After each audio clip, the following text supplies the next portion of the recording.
Welcome back. We here with Drew. It is 2021. Holy shit, it is. It is. It's ridiculous. 2021's already been insane. Dude, it's already, you said it a little earlier, it's already halfway through January.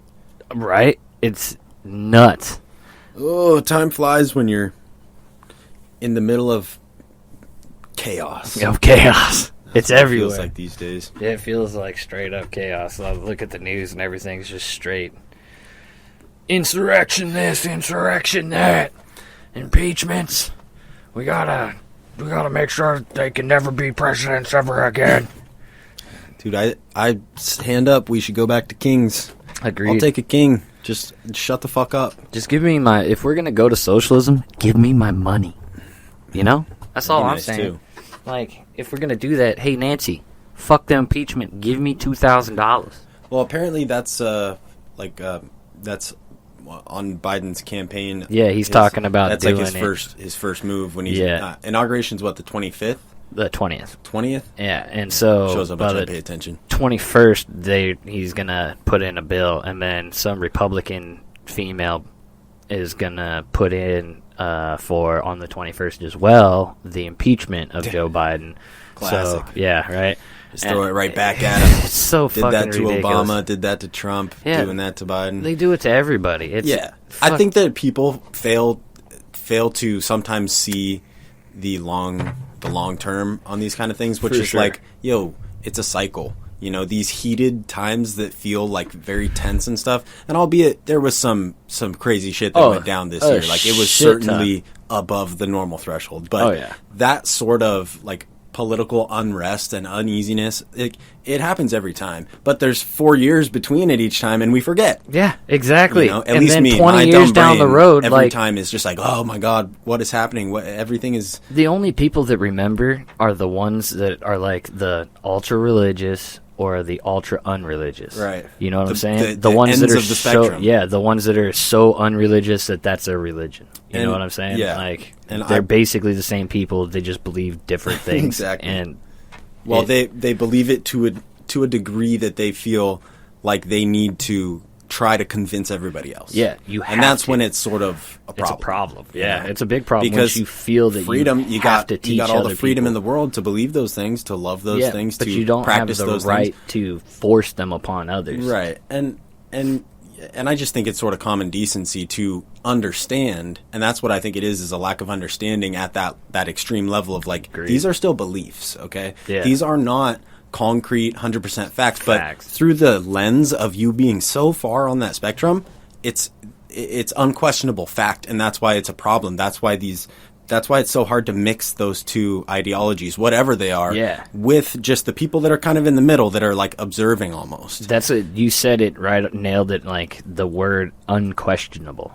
Like, you can't even question. Right. And that's like, I don't care who you are. If that's how you're approaching an argument or a conversation, it's like, oh, this is pointless. No point, because nothing I could ever say will get you to even question it. You know, or I'm talking to a brick wall, and this brick wall is spewing their beliefs and forcefully trying to get me to they won't listen. Like, I'm good. You know, even have like the debate in a good manner, to where they're actually listening to what you're saying. They're just thinking about what they're going to say and how you're wrong. Like, the only other thought in their head is, you're wrong, I'm right, this is how. And they're waiting for their turn to speak to tell you how wrong you are. Or the best ones are when it's like complete non sequitur to just a whole nother thing, and they're like, well, but this, and it's like, dude, okay, like, what is you just jumped 40,000 light years. First of all, we didn't even finish this thing we were trying to talk about. Yeah.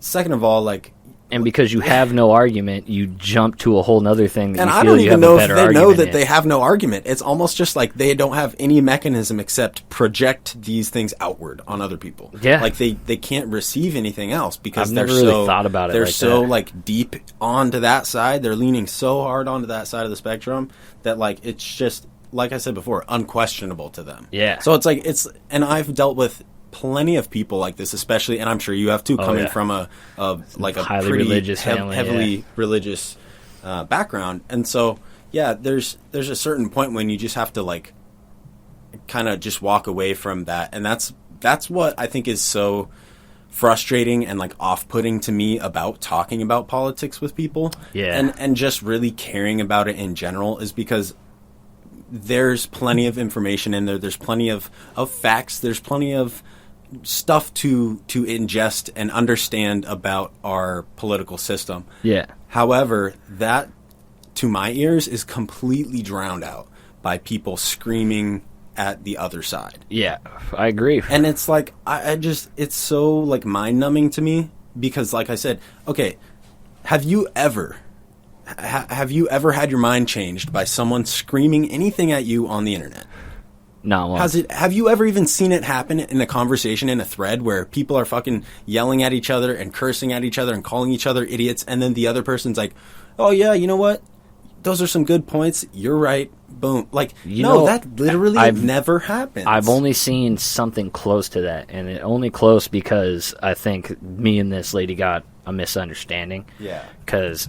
And it was my misunderstanding, but it was to something that was written in a comment previous, and like I guess my phone delayed because my comment ends up at the end of this thread, and I thought there were only 3 comments on there. And by the time the person replies to me, it's like 50 comments down. And they had already explained out like their entire point of view by then. And I misinterpreted what they were saying in that initial comment. And they just made a statement about like the coronavirus being the flu. And I said, well, it's not. It's SARS-2. But it's kind of funny how most of the flu season and shit has just disappeared.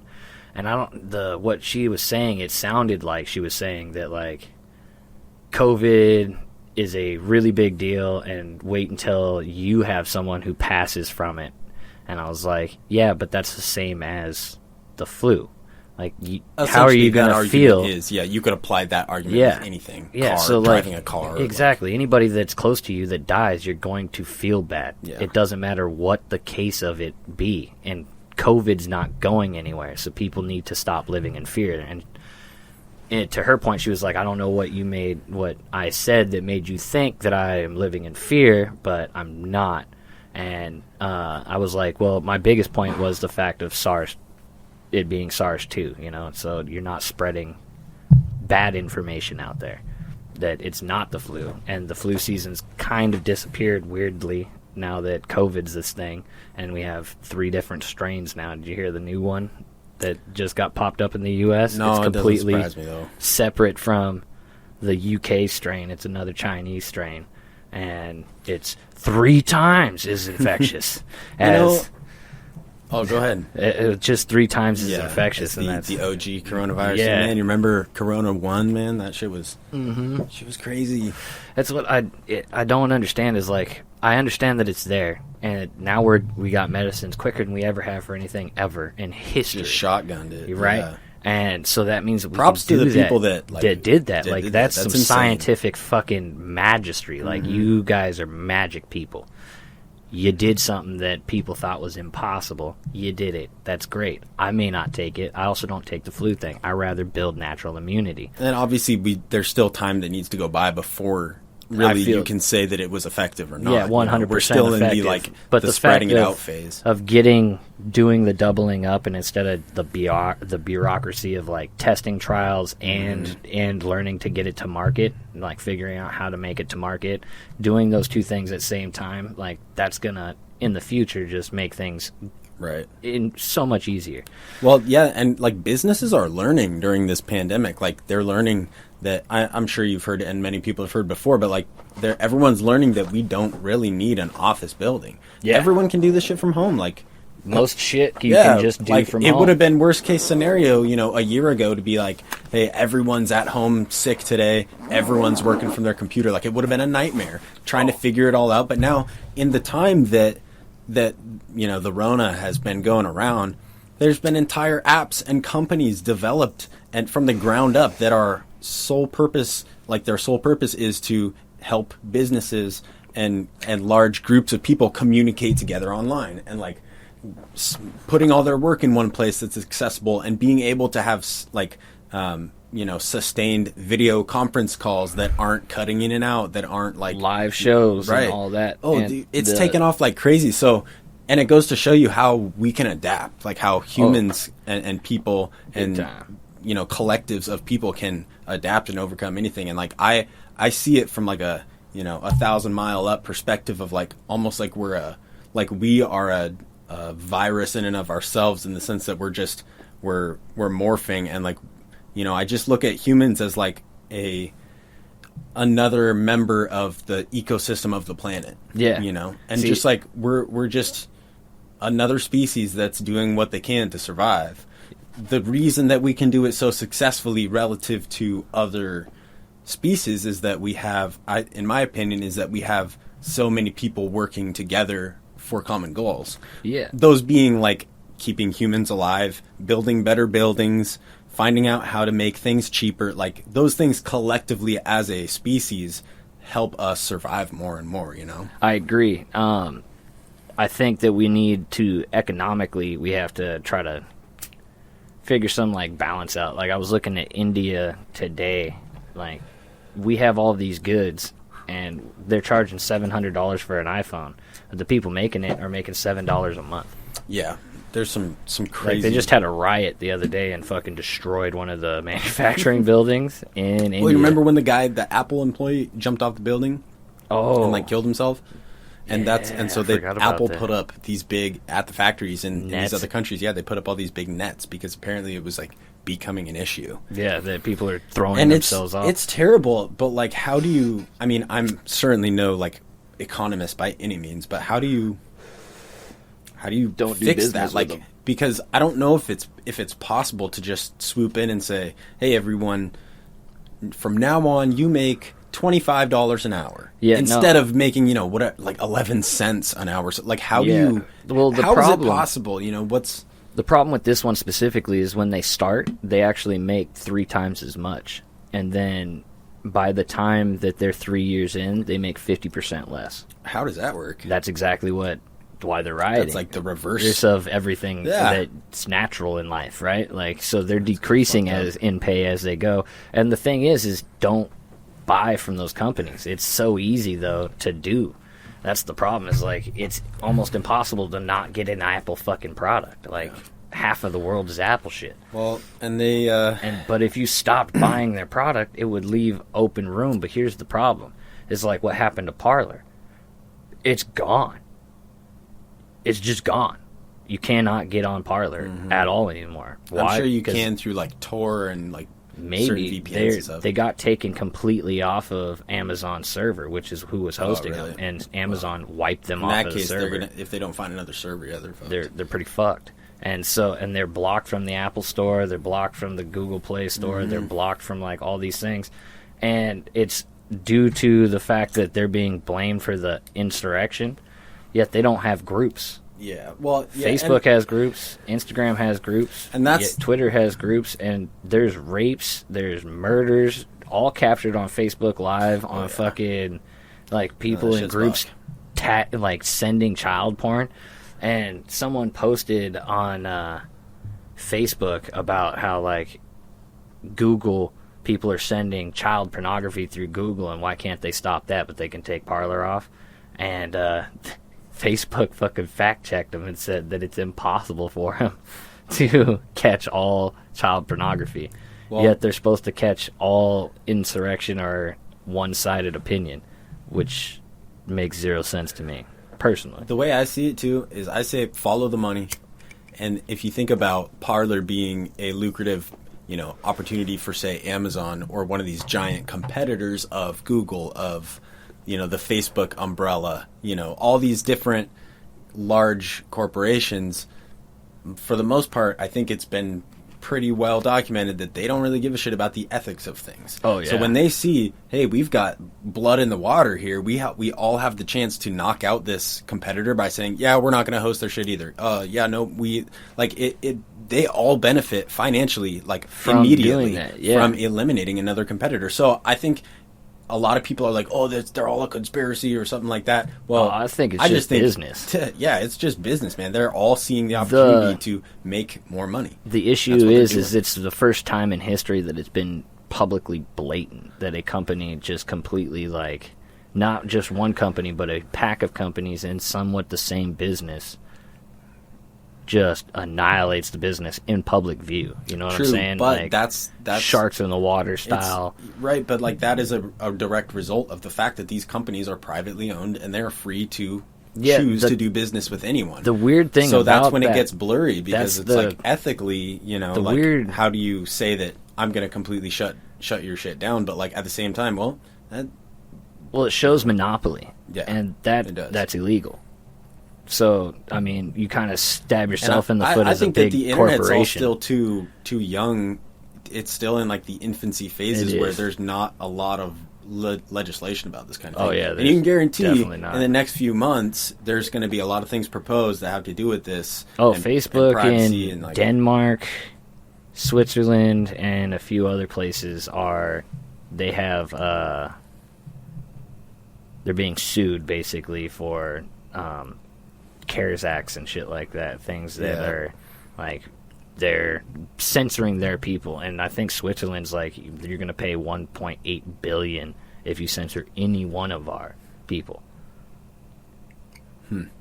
Yeah. Or you leave the country. Well, and you just aren't. Exhibit A, why I don't. Yeah. I just don't I don't like Facebook at all, man. It's weird. Me either. The thing I find funny is those platforms are private businesses, yet their whole business model is built on social and public domain. Yeah. So, and that's why a lot of them are rolling out these privacy policies that say that anything that you submit, I mean, they're much more malicious than that, but anything that you post is like our property now. We have the rights to it. Like anything that you post on Instagram, they own it. They own your fucking. And in turn, anything you post to Facebook, I think. I want to say Twitch might be an umbrella of that company, or under the Facebook umbrella. But Facebook pretty much owns everything, and it's crazy. Them in Alphabet. Yeah, it's crazy. It's just, to me, it's crazy that you call yourself a social media platform. You use private company excuses in order to do things. Like, I don't see how those two things work. And then you also claim not to be a publisher if you're editing people's stuff, and so you're getting away with the 230 Act. But how did Parler not get away with it? They are being blamed directly as a company for the insurrection. And that's like Facebook being blamed for someone shooting someone else on live. Yeah, and I don't know enough about it to really be specific, but I think that, I'm not sure. I just know that they are like all the companies that have basically like said that we're not going to host your shit, I think that eventually in the coming months or years even, we're going to see a lot of bills coming up about, how these companies can operate. Like, I think that they're going to have to define themselves. And 100%. If you fall under this, if you define yourself as a, quote, social media platform, then at that point you now have to follow these certain rules. And there's certain rules of, freedom of speech, different protections, different rules that they have to follow. So, I think that's what will happen. But right now, like I said, I think it's too new for those rules to really be in place. Yeah. So these companies are just taking advantage of it while they can. Well, I mean, knowing full and well that it's not, this kind of stuff is certainly going to be legislated soon. Yeah. 2020, I think, is like the first real time all like Google, Facebook, Twitter all had to be in hearings. Like, I think 2020 was like the most hearings that all of them had to, and it was specific. Be more this year. Yeah, I agreed. And if not from America, I know that there is a bunch of other places around the world that are definitely suing Facebook and Twitter for censoring stuff in their countries. Uganda completely blocked them because they tried to throw an insurrection in Uganda, and the person in charge there fucking took them off. They're not allowed to have Facebook, Twitter, Instagram, any of that there, because they were like, you tried to overthrow me. And he was like, I ain't having it. We'll just fucking cut you guys off. Which is crazy that, like, Because who knows? They might be the bad guy, might be the good guy. We don't know. I'm not in Uganda, so like I feel bad for the people that don't have any kind of power there, that are like fucking living in huts and shit, and maybe getting just in the middle of a fucking war that they didn't choose to fight, you know, or have to be in. Yeah, that's what sucks. That's what I've always kind of pondered, because I've been a fan of like history and learning about, you know, ancient wars and World War I and II and stuff, and like I wonder, in a situation where we were like drafted or something, and where it was like we don't really have a choice. Yeah, you're going. I don't know. Like I appreciate America, you know, and I love my life, you know. Yeah. I don't know if that necessarily is hinging on the location that I live at. I would like to say that I would love my life sort of regardless, wherever. But I certainly can appreciate the freedoms that this country provides me. Yeah. That is to say that, like, I got really stoned and just forgot. Yeah, I mean, like, to that point, people I know that have lived in other places, like, they've loved it. And a lot of people, the weird thing is, though, is, like, it's because they've lived there maybe 15 years, but they're an outsider to that culture still. Like, I had a friend from Palestine when I was young, like, during the Iraq War and everything when we were in high school, and he was here as a refugee. And he, as somebody who, like, lived there, lived in the culture and everything, he was terrified all the time. Terrified. Like, in America, he's like, this is the craziest fucking 180 from everything I know. I'm used to waking up and tanks rolling through my front yard. Like, now I don't have to worry about that here. It's insane.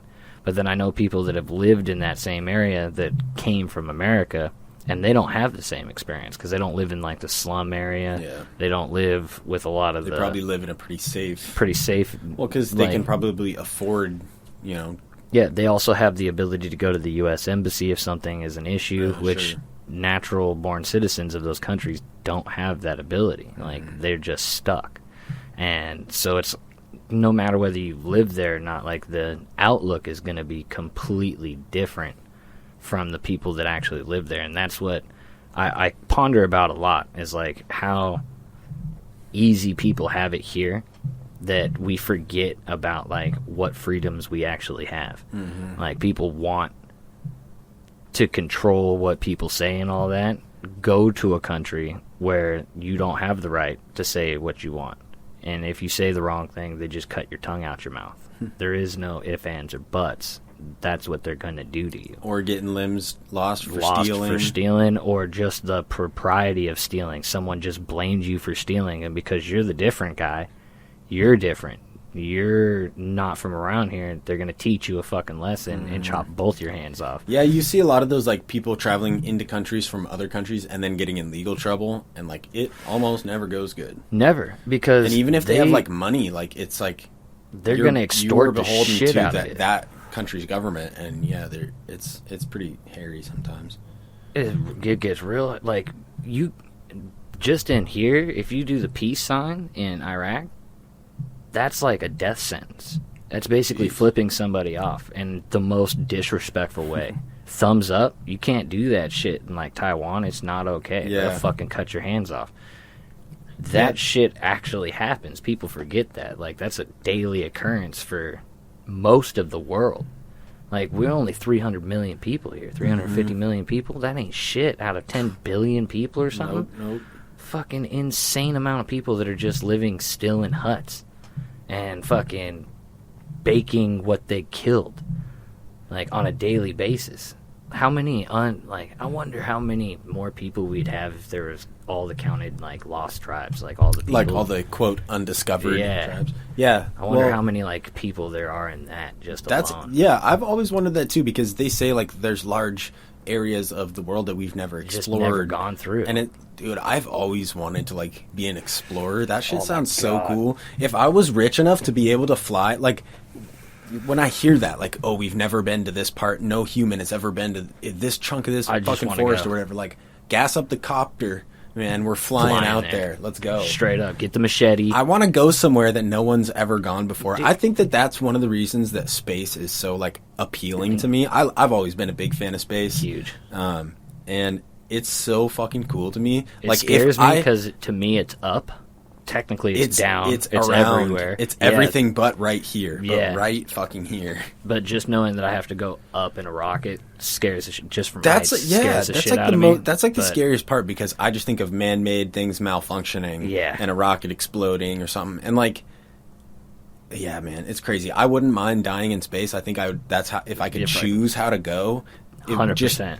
Shoot me, put me in a suit, give me, like, I want as many air tanks as I can get. Yeah. But just blast me, man. Shoot me off the fast thing. as I can want to just go. launch out into the abyss. I want it to be so dark that I can look around and see the swirling galaxies and the millions of stars that you can't see when you're inside of our planet's atmosphere. I want to see the whole thing. Yeah, I want to see everything, man. And I want to just drift off and feel like I'm not even moving and yet going just like 150,000 miles an hour. Yeah. Like, that's what I want to do. And I want to yeah. eventually just run out of oxygen and like, I don't know, hopefully maybe they could hook it up where I could maybe live stream it somehow. So everybody can watch it. Yeah, and I'll like be like full consent, like, hey, I'm gonna die, so heads up. Yeah. But, you know, like, like, you aren't going to see me this. dead, Dude. but you're going to see everything else as it goes because it's going to be camera angle, Yeah, like front and head. of course, I would never want to just do this voluntarily. But like, No. if I knew that I was gonna die, if I was you terminal, got had 3 some- months to fucking live. right. For sure, you were going Like, to die in man, 3 months. Shoot me to blast space. me out there, man. Come And on. I want to make sure I'm going fast enough that by the time like I want enough oxygen for that 3 months. Like I want somehow the scientists to figure out like this is when your last breath is and this is when you're supposed to die. Cool. But I also want to be going fast enough that I'm like out by the Oort cloud. Dude. By the time, like, I want to go by the planets. I want to start to freeze to death by the time I'm getting out there. Yeah, I want to be like. And I think you'll freeze to death within. By the time you're in, like. It just depends. I mean, I'm not sure how long a spacesuit would like retain its heat. Maybe if it had a fueled system to keep warm, like you could go, you know, theoretically a pretty long ways. I'm not sure, but I know that they do spacewalks that are like 6-7 hours long. Like you're out there, so it's not. I think if you're in the suit, you're pretty much safe from the temperature. But I don't know how long that insulation will keep you warm. You know? Yeah, I think the cosmic radiation is going to be your biggest issue. Yeah, because you don't have protection really from all that. Yeah, and make no mistake, you're probably not going to last more than a handful of hours. Yeah, if you're getting shot anywhere, even if you prepare very well. But you know, it would be so what sick, I just though. thought would be so fucking cool, and maybe we can make like maybe this is like a movie, okay? But guy gets so rich that when he dies, he becomes terminal, and he knows this. He like, okay, hypothetically, Elon Musk, he's got the money to do this 100%. So let's say Elon Musk finds out he's going to die. What he does is he figures out a way. Maybe he gets himself another rocket with a car on it, and he gets in the car, you know? Yeah, so he's the new spaceman. Basically,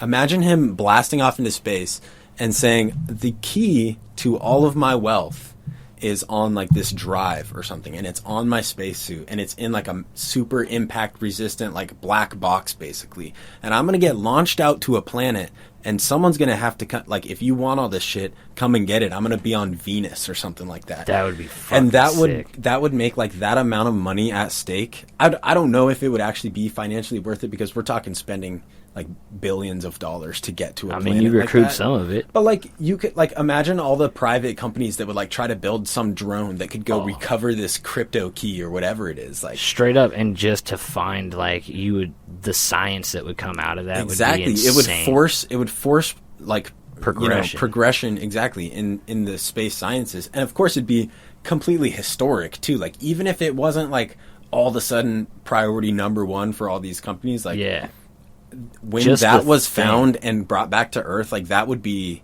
insane, you know what I mean? It would be so... I just think that'd be a fucking legendary way to go, you know what I mean? Just the idea of like landing on another planet even as like a corpse. Yeah. Like that would be... Dude, I would have like the most insane amount of like peace and exhilaration knowing that like I'll be the first human to land on this planet. I could give a shit that I'm dead. I'm going still to this the planet first. Yeah. that is essentially like almost mythical to me because I've never been able to see it. I've never been able to touch it. I've never been able to see it with my face, with my eyes. Like, it may as well not exist, you know? That's pretty much, it might as well not exist. But we know that it's there, and it's like this, you know, space to me is like this infinite impossibility almost, where no matter how far we develop, no matter how far we come, I think there will always be something that's just still too far away. Oh, yeah. You know? I mean, I watched a lot of stuff on space, and one of the to me, like, the greatest things I listen to that really catches my interest is what's beyond the visible universe, right? Mm-hmm. Like, we only know of the 13.5 or 14.5 billion years, which is in the stretch goes out to like 30-some billion years, right? Because of the expansion of space, and it's just getting bigger and bigger. That's the problem. And so, like, parts that we see now in the future are going to be at that barrier point where we can no longer see them. Because it's all spreading out. You know? And so we're going to lose galaxies that we can't see. We're going to, like, that we see now in 100 million years, they'll just be gone. And that's insane. And to think of, like, what was there that we aren't looking at now? Like, how much is there beyond that fucking point of visibility? Like, is it just infinitely forever? Does the universe expand to a point where it just contracts and does the whole same thing? Does it do that big bounce theory? Yeah. That shit is crazy to me. Or is it like it bursts these little bubbles of universes, and outside that universe, eventually ours meets up? And that's like, I saw this thing on the CMB where they see this giant spot on the CMB now, and they're thinking that it's another universe bubble that's bumping up with our universe, and it's causing this cold spot, which is sick to think. Like, and then all the Mandela effect things that people talk about, like, maybe that's why. Maybe that's why people are just now noticing that Berenstein Bears isn't Berenstain. It's just a lie. I read those books as a kid. Just the concept of how far away everything is, makes, and the fact that we're talking light years, which, if you really stop and think about that, the speed of light for a year, that's so goddamn far. That's so far. So far. We can't even make it one light year. No. You know? We couldn't even make it a quarter of a light year. You know what? You should look up how far. I don't have my phone, but you should look up how far is the furthest satellite. I want to say it's Voyager 2. I believe you are correct. I think it is Voyager and 2. I think it might be somewhere around like 750 million miles. I'm winging it there, but I'm wondering if anything that we have ever outputted as a species has ever made it like a light year. I don't think it's possible for this man-made satellite. Yeah.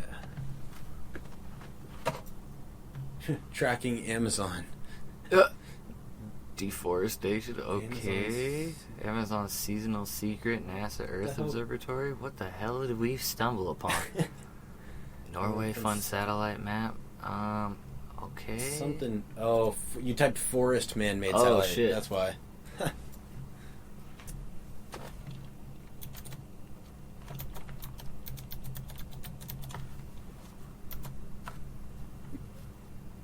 Alright, so for this. You got Did I spell it wrong again? Images, maybe? Voyager 1, Earth's farthest spacecraft. Okay, so it is the Voyager 1. I guess that makes sense because it probably launched quite a bit of time before Voyager 2. Okay, so Voyager 1, first spacecraft to reach interstellar space in its original... or... Am I reading that? That's so wrong. Interstellar space. It originally was. Okay, I'm wrong. It originally was launched along with Voyager 2 in 1977 to explore the outer planets. I remember Voyager 2, though, took a different path. That's what, it looped around a couple more planets or something. August 20th was Voyager 2 launch. When was Voyager 1? It does not say. Damn, dude. The spacecraft officially entered interstellar orbit in August 2012, almost 35 years after its voyage began. That's so crazy, like, and that's what's so sick to me. And if I'm not mistaken, that thing is like still broadcasting information back. I just saw a report on it that they got a couple of the instruments still working. They have to like shut down ones every year, which sucks because there's like teams that have been working on it for 35 years, and it takes so long for them to send any information back to that God, thing. I'm sure, like probably weeks or something like that. I don't even know. It's got to be at the speed of light, though, right? Well, I think it'd be a radio wave, so it'd be slower than light, which means it would take longer than the speed of light. So it would take longer than 1 year, depending. Yeah, I mean, it just depends on how long or how far away it is. Okay, Voyager. Okay, yeah. Traveled along a different flight path at different speeds. The Voyager missions were intended to take advantage of the special alignment of the outer planets that happens every 176 years.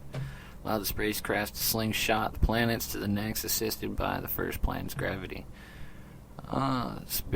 The spacecraft's next big encounter will take place in 40,000 years, when Voyager 1 becomes within 1.7 light years of the star AC plus 7938888. That's one of my favorite stars. Yeah. I got it memorized by heart. Itself is roughly 17.5 light years from Earth. Holy shit. So, in 40,000 years, it will be within 1.7 light years. So it'll be within, basically, it'll be 90% of the way there. Yeah, it'll be 16 some light years away. Or 60 from Earth, basically, at that time. The Voyager 1, it's going to be almost another, 5,000 years until it goes 1 light year. Yeah. That's what I want to know is, how many light years are we at right now? It's got to be, point something amount of light years. Oh, yeah, it's less than that. I mean, it's got to be, 0.000... Voyager 5 or something like that, Let's see. Maybe, Voyager distance from Earth or something.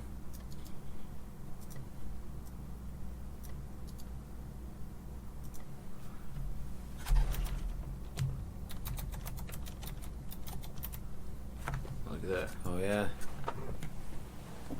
So it's 152.2 AU astronomical units, which is 22.8 billion kilometers, or 14.1 billion miles. Yikes. From Earth as the journey. What is that in light years? That's a good question. There was one of those suggestions asked if it was in light years. Yeah, Voyager 1, distance from Earth, 2020. Yeah. Light years. 17.6 light years? Maybe that's Voyager 1 entered.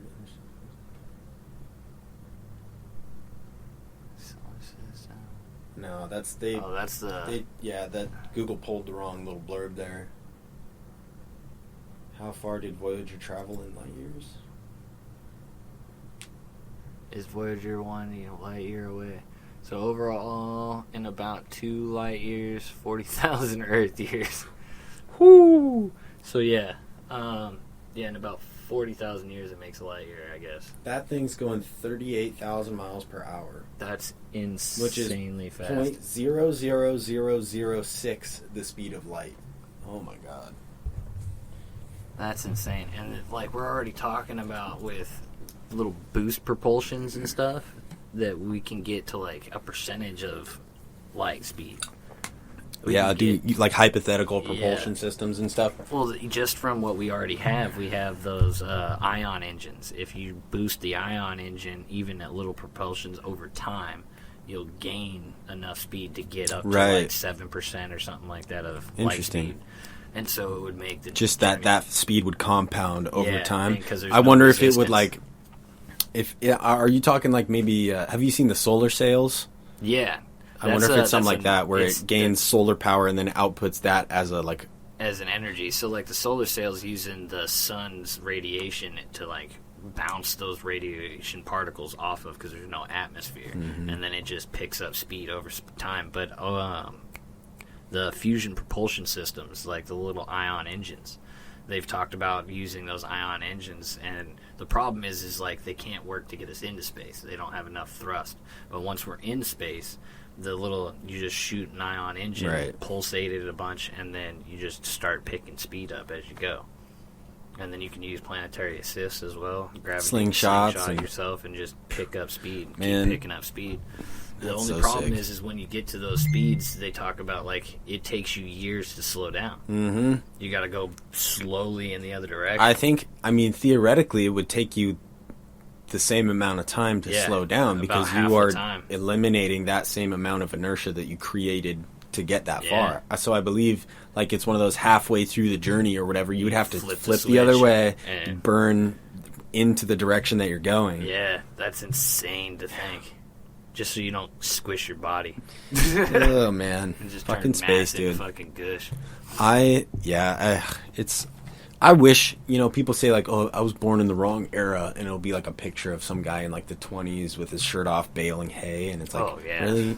Okay, have fun with that, but like, I was born in the wrong era. Like, I wish that I could cruise around on my starship and, like, go to light speed to places and stuff, and who knows, maybe I'll come back in a couple 100 years when I can have a space car, but I'm just bummed that I feel like humanity is so close to that point on the long term, like, scale, right, from the time we started to right now, we are so close to getting to space, like full on getting to space. And I'm just like, man, I'm maybe like 50 years too soon, maybe 50 years after I die, like 20, when am I gonna die?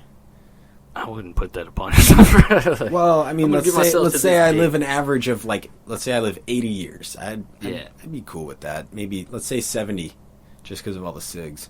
Yeah, I feel 70 years, I'm almost 30 right now, so if I've got another 40 in me, that means I'll make it till about 2060. 2060, I feel like there's going to be some high-tech stuff in 2060, which, of course, I'm going to be too old to really appreciate, but the kids those days, they're going to have it good, Unless they get real good with, like, the gene splicing and shit, and you can just, like, stop aging and go back.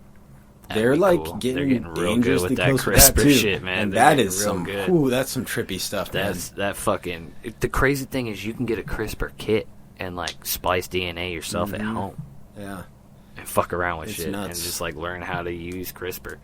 It's using like an acid to make the slice, and then it fills in that chain with whatever you program it with, and that's so buck. It's so gnarly, and that's something we're doing now. It's just like there's ethical standings to what we can do with it. There's certain states. I want to say maybe California is one of them, but you can, like, choose your child's eye color and, like, hair color and, like, weird.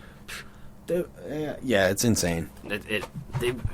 My mind's getting blown a lot today. I saw on a podcast the other day, somebody was like, are they really doing that shit now? I was, like, screaming at the TV. Yes, they've been doing it for, like, 5 years. Do you remember Dolly, Dolly the goat, or the sheep? Yeah, I remember when they started doing the, and it was like... It was the weirdest fucking thing. I'm pretty sure that was, like, early 2000s. Yeah, I was a kid when Dolly the sheep was, like, straight up cloned, the first cloned sheep. And then... it's so funny that, like, now you can clone your dog on the reg. Damn. I've never even heard of that. Rich people clone their dogs all the time. That's so funny. Paris Hilton. She cloned her dog twice. So that if the dog dies or something, she's got a backup? An exact clone. I wonder if she keeps it, like, in a storage box until the first one dies. It runs around with her other dogs. It's crazy. I think before Dolly Parton passed, she had cloned her dog. Dolly Parton passed? I'm pretty sure. Did I not know that? I don't know. Maybe I should look that up. I feel like I've seen a very new TV show that she's on. I feel like maybe I'm thinking I hope. I hope she didn't, but...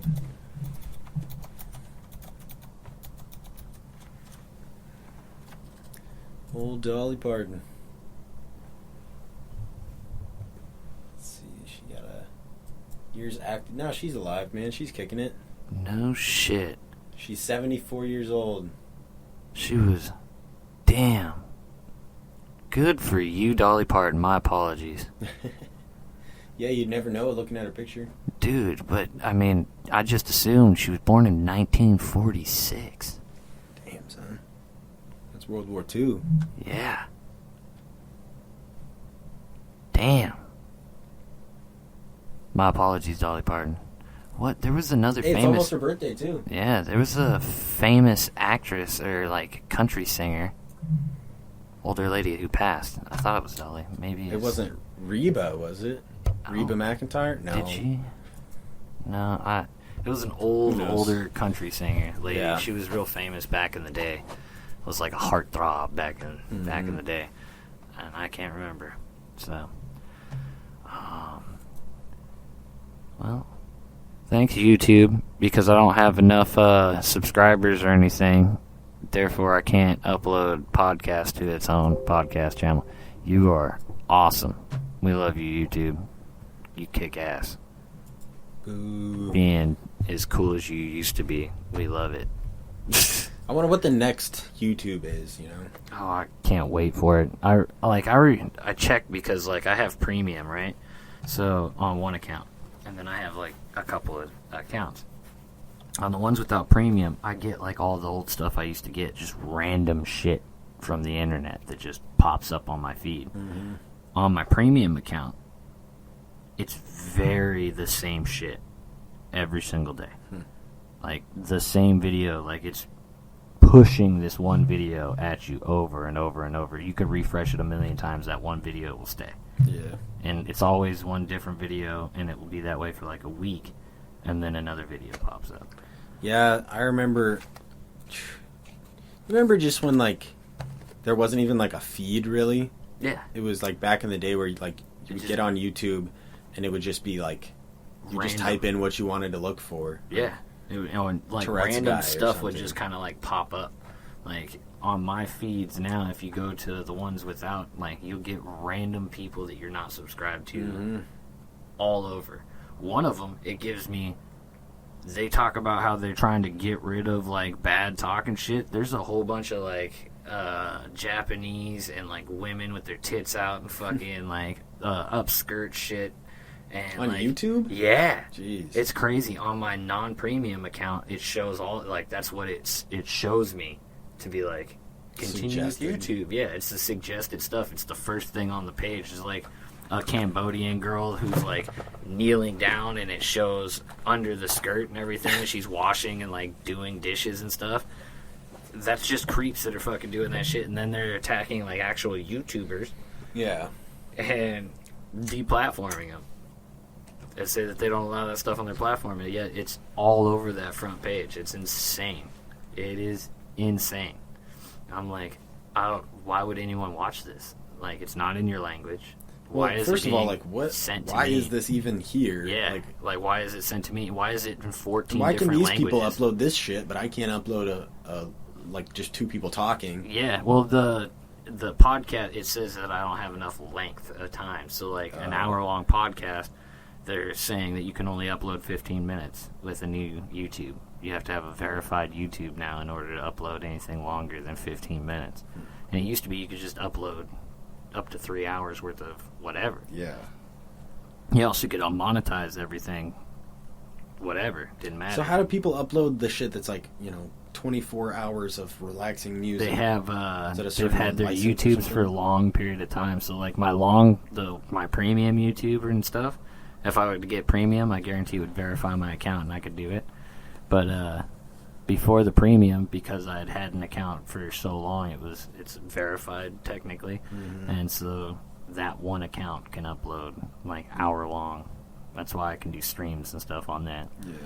But it's only one account. So, like, if I want to set up, I tried to set up a YouTube specifically for this, to just put all this so people can go and find the video parts and all that stuff right there and make it easy. And YouTube is restricted. It's insane. It's insane. Because it was one thing, and now it's another. And it blows my mind.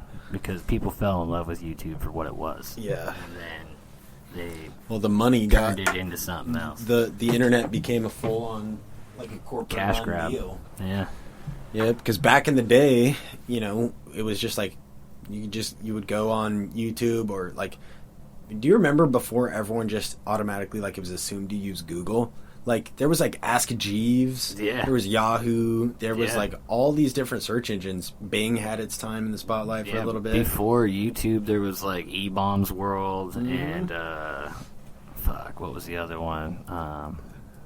Damn, there was so many of them. There was also, like, tons of online games and stuff. Like, like Mini Frog in a Clip Blender. and, like... all those game websites, addictinggames.com and like fucking stickdeath.com. You remember that one? Yeah. I fucking love that shit. That was hilarious. Dude gets his fucking little stick penis shot off at the very end. We had this so when I was in high school, at a certain point they kind of caught on to the fact that kids were just playing games and going on the websites and stuff. So there was like a library, like it was a lock on the internet, right? So you couldn't get on those sites, but this kid in my class, he made a whole like VPN and hosted it online, and he would go to his website. I think it was called like trevorstech.com or something. This kid named Trevor, and you go to his website, and then through that browser you could go to any other website on the school computers. Oh, and, like, it was like the best kept secret that the kids would use Trevor's VPN, and like just, dude, Trevor, what's up, man? This guy hooked it up for like the whole school. That's sick. Yeah, we had restrictions on all the PCs at every high school, and I remember I took a lab tech one time just to test it out. We were able to like test certain classes if we wanted to try them throughout the middle of the year. They let you, at least I did, and I think it maybe it's because I was homeschooled. So they're like, how many classes can we get him into? But everybody in there knew how to hack that specific fucking block. Like, there was a couple of key codes to unblock it. Yeah. And one person figured it out, showed it to another person, and all the kids were smart enough to keep it quiet from the fucking teachers, and they would all be playing fucking games the entire class. I was, like, the only one, because I was sucked at computers. It was like, I'm barely knowing how to turn it on. The kid next to me, he's like, just here, I'll get you set up, and you can fucking play some solitaire stuff. Nice. I was like, dope. Do you remember Microsoft Pinball? I spent so long as a kid because, like, I loved video games as a kid. I've always been really big into video games, and as a kid, sometimes I would get grounded from the GameCube or from Nintendo or from the Xbox or whatever it was that I was playing on all the time. Go to PC. And so I would just, all right, I'll log onto my computer. That, like, I remember how I told you I went through that class as a kid, the building a computer class. Oh, yeah. And I got to keep that computer, so that was in my room. And my parents thought that just because it's not on the internet, like, you know, basically they thought it's just a useless thing. But, like, I would just play on Paint for hours, dude. I used to draw the craziest shit on Paint. Like, I would draw logos of stuff, like I'd look at like a Mountain Dew can and try to make it on Paint. And so I would spend like hours doing that, or I would play Solitaire, Spider Solitaire, or like Microsoft Pinball. Try to get so far through that game. Dude, yeah, the pinball one was sick. Only one of our PCs had it, though. It was like the nicer one. It was also my mom's work computer, and I somehow ended up fucking it up. And that was the end of computers for me until I bought my first laptop at 21. And I learned how to use computers. I pretty much I planned on never learning computers or technology when I was a kid. I was like, I'm just going to be fucking stone and chisel. I'm going to be a caveman. Never learn it. Didn't realize it was going to be important. Oh, yeah. And then at 21, I was like, fuck, it's going to be important. I'm going to have to figure this shit out. Bought a laptop. My grandma still uses that laptop to this day. Nice. Pretty good little Toshiba. Yeah, it seems like a lot of that older technology just lasts so much longer. So long. I think a lot of it is because it's not so streamlined and like good looking, you know. It's all just big, chunky, because the hardware was so big at that time, like the chips and the processors and stuff. They weren't these little like half-inch by half-inch, you know, things on a circuit board. They were some full on, like, like you could see that shit. Yeah. So I think, and not to mention the batteries were massive. Yeah. Remember, like most laptops had like the detachable battery that was like a unit that like slid onto the whole thing. And like, yeah, it was a nightmare back then. But I think that the fact that it was too new to really finesse the looks of it, stuff like you look at like a brand new MacBook. Oh yeah. And it's so small and thin and sleek and stuff. And like, that's all cool, but I think that's a result of the couple decades now of like refining the laptop, whereas back then it's this new thing. We just want to get all this stuff into a mobile box so we can sell it because we now have the ability to do this, you know. Yeah, so they were just cranking them out there, these big chunky plastic things, and they're fucking tanks. They're tanks, absolutely. The military guys typically use like the old '80s Asus laptops and shit because they're like they can fucking block a bullet. Yeah, like the things are thicker than Snickers and just screw them into a laptop briefcase. Yeah, and like, they're just insane. Even the hardware setups for like most medical stuff is real chunky, hardcore plastic stuff. Like it's real thick. At least the stuff like when I was working at I guess I shouldn't name the company, but making X-ray machines, they do a lot of this, and ultrasound machines, they do a lot of military ones, and so they're in the field, in hand, and I mean those things are, you could fucking smash it across the wall, and you'll kill somebody with it. Like it's just a heavy chunk. Oh yeah, it's got metal rails and shit on the side. It's just so it can take a bullet and just keep working. Yeah, or bang around in the back of that Humvee when an IUD goes off, you know. Exactly. But exactly, I didn't even think about that. Yeah, have you ever seen that? There's this YouTube channel. I've come to realize that we get suggested a lot of the same stuff, and I think it's because we look up probably a lot of the same stuff. But there's this YouTube channel that keeps popping up that's these soldiers talking in VR. Like, essentially, they're all in this VR world. Like, one of them's like Winnie the Pooh, and another guy's Spider-Man, and like they're just kind of in this goofy kind of like fantasy world. And they're all in VR, like, so they're kind of using their hands and talking with their hands, and like, so it's a lot more expressive than just like, you know, hearing someone talk. You can really kind of see the emotion with their hand movements and stuff. Well, these guys, they're in this kind of like fantasy land, and I think somewhat it is like a way for them. It's almost like escapism in a sense. Like they feel like they're kind of outside of the real world. Because if you've ever been in VR, like, it's pretty trippy, like, you know, the fact that you can look in any direction and you're inside of this environment. Never done VR. It's pretty interesting. It's a crazy feeling, but I think that they tend to share a lot more because they kind of can escape in that way. Yeah, and they can be some funny little goofy character, and they're looking around at these, you know, giant oversized flowers and goofy stuff going on. And anyway, they talk about like a lot of their trauma and like their worst day as a soldier, and like the day that they had to make a decision that got people killed, and like they talk about all their kind of the stuff that impacted them. And from what I gather, a lot of them, when they're talking about it, it's kind of one of the first times they're really like opening up, and you know, there's a lot of like emotion in it and stuff. But it's really cool that they're using that technology in that way, you know, to like to help people feel comfortable enough to get those things off their chest that are, you know, in my opinion, it's really important to share that kind of trauma and that kind of, for sure, you know, stuff that's happened to you mentally. It's like extremely important.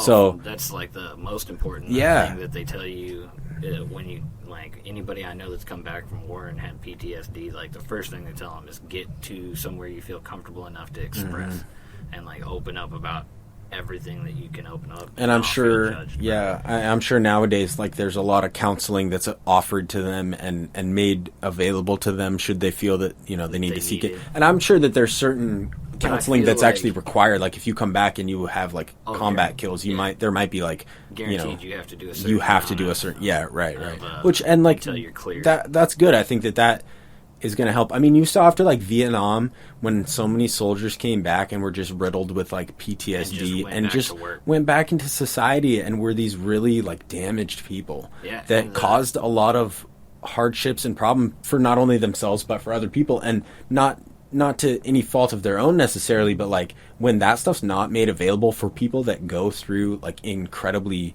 crazy life and death situations, like that's not normal for us to experience. We didn't know, you know, about like PTSD at the time. They called it shell shock. Right, like, guys would get shell shock, and it was just like pussy shock. You know, shake it off, get back out there. Oh yeah, rub some dirt on it, and you'll be all right. And the guys, when they came home as well, especially with Vietnam, like they were called baby killers, spit on by the people that they were protecting, and so. Like that on top of like you did some shit that you don't want to talk about with anybody that you morally might have issues with, and then at the same time, people are telling you you're morally fucking inferior and you're morally wrong. That's gonna fuck people up. Yeah, it was just a horrible mix of circumstances Yeah, for a lot of and those then people. no help. And then, right, because, having like, no support Yeah. to be at least offered, like at least like, Yeah. hey, let it be known that we're here and we're available. And I would hope that that's something that is emphasized in the military today. Oh. I know it's got to be hard to get around that stigma of like big tough guys, you know, like. Oh, for and sure, I but get it. Like you counseling got to is- feel like a fucking badass out there. Like that's part of survival. Yeah, you need to feel like you can kill. Right, but I think it's important that everyone acknowledges like there's a time and place for that, and there's a time and place where that's necessary to perform your duties that you swore to your country, Yeah. whichever one they might be. But yeah, I think it's really important that that's at least made aware to them, you know. Well, and the thing is like, from when I was in ROTC, there was like no counseling when people were getting in and out. Now, with all of my friends that have been through the Marine Corps and in the Navy, some of them have gotten out a couple years ago, and there were no like counseling meetings or any of that kind of stuff to like clear them as they go out. Some people I know now, even in the Army, they're making them do a bunch of like, you know, psychological tests, make Yeah. sure that you're good, make sure that they aren't, you know, have PTSD. They're getting a lot more medical help than ever before, which is really good, because they just didn't before. We had the VA, and the VA was like run like shit for so long. Mm-hmm. Everybody I knew had problems with the VA. People weren't getting there. It doesn't have a great reputation, and I say that as someone that I have a couple military family members, but not ones that I'm really close enough with to know their situation, you know. Yeah. But I've heard some things about the VA. Yeah, they end up fucking people over big time. But for most of the people I know, like they've gotten screwed over. I know one person who's had a good experience with the VA, and I mean they were a lifer. They spent most of their life in the military, so I think that might have something to do with it. I don't know, but the guys that like spend their 4 years, they typically get kind of just swept under the rug. And it's like, well, you still served. You still did your time, and you deserve what you worked for. You earned all the medical assistance that's needed. It's insane. I knew of someone who was a very high up in the military, like captain of an aircraft carrier, like big time, big man on campus, and he retired. He was a lifer as well, retired, and got his identity stolen. Had his identity stolen and lost everything. And it took about 10 years. He I believe he moved to like Taiwan or something like that because he barely had any money at that point. Like everything got wiped out, so he had to move somewhere like super cheap. Yeah. And I think that he had maybe his wife lived there or something like that, but basically he got stripped of everything. He lost all of his stuff, and it was just hell with, you know, trying to get recognized. Essentially, it took them far too long to say, hey, you served this country for your entire working career. You did all the, you know, X, Y, and Z. You had all these different medals. You know what? We can afford to help you out as someone that has done so much in your role, you know? And so eventually he got, you know... But you gotta wait 10 years of your Right, life and right. fight. Like, that's and fight insane. like hell, Yeah. and feel so betrayed by the people that you fought thought for. You're right. That's fucking insane. Which Like, sucks, and of course it's great that it ended well, but with that kind of long-term thing, it's not just like all's well that ends and well. how many like, this is- people that don't have that same mentality to keep going after 10 years that just give up? Mm-hmm. How many of those guys are out there? How many of those guys are just or don't have like off of the the radar? resources or anything, are just They like just completely couldn't. fucked. They didn't have the family. They couldn't go to a Taiwan. They didn't have ID. They didn't, you know, everything was completely gone. They just, now they're a guy on the street corner. Mm-hmm. And that's the problem with like the drug epidemic thing, is like it's hard to tell now between the two, like unless there's an age difference. But then you still have older guys out there that will wear like Navy hats because they're easy to get around here. Yeah. And never Stolen served, valor. Yeah, never served a day in their life. Dude, I learned that sort of, you know, I learned my lesson on that. giving money to someone and then failing to realize that it was not. They were not actually someone that served. You know, and it's just like it's just kind of a scummy thing to do. It's so fucked up. To me, it's like it's like stealing from a church. It's like it's easy. It's easy to do, but there's like a certain morality. Little extra bad. Yeah, there's a little morality thing. Like it's I'm a bad guy, grabbing but I'm a Kit Kat not from that 7-Eleven. You know. Yeah, to me, it's almost like fucking child molestation. Like you're taking advantage of an innocence situation. Yeah, like absolutely. People that are trying to be innocent and helpful in one way, and then you're taking advantage of it. Yeah, it's like it's double bad. Yeah, it's fucking double negative. And Not to mention the fact that you know that you're doing it. Yeah, which makes it all the more negative. It's just fucked. And there are people out there that wouldn't even think twice. And not even a blink in there. I was watching the Ice Pick Killer. The Iceman Richard Killer. Kuklinski, right?